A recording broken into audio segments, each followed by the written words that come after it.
શું તમે ક્યારેય વિચાર્યું છે કે તમે જ્યારે હાઈવે પર ટોલ ટેક્સ ભરો છો ત્યારે એ પૈસા જાય છે ક્યાં? મિત્રો, ગુજરાત માત્ર બિઝનેસમાં જ નહીં પણ ટોલની કમાણીમાં પણ આખા દેશમાં સુપરફાસ્ટ છે. ભારતનું સૌથી અમીર ટોલ નાકું આપણા ગુજરાતમાં જ આવેલું છે. જી હા, નેશનલ હાઈવે 48 પર વડોદરા અને ભરૂચ વચ્ચે આવેલું ભરથાણા ટોલ પ્લાઝા દેશમાં સૌથી વધુ કમાણી કરતું ટોલ નાકું બની ગયું છે.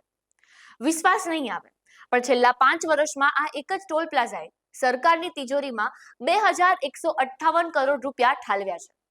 એટલે કે વર્ષની સરેરાશ 400 કરોડથી પણ વધુની કમાણી. અને ચાલો થોડું દેશી ગણિત સમજીએ. ગુજરાતના હાઈવે પરથી સરકારને દરરોજની 15 કરોડ રૂપિયાની આવક થાય છે.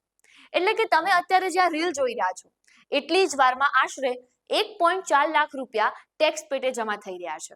પણ સવાલ અહીં એ છે કે આટલી કરોડોની આવક આવવા છતાં વાહન ચાલકો પરેશાન કેમ છે? એક તરફ અબજોની કમાણી તો બીજી તરફ ખાડાવાળા રસ્તા કે ટ્રાફિક જામ.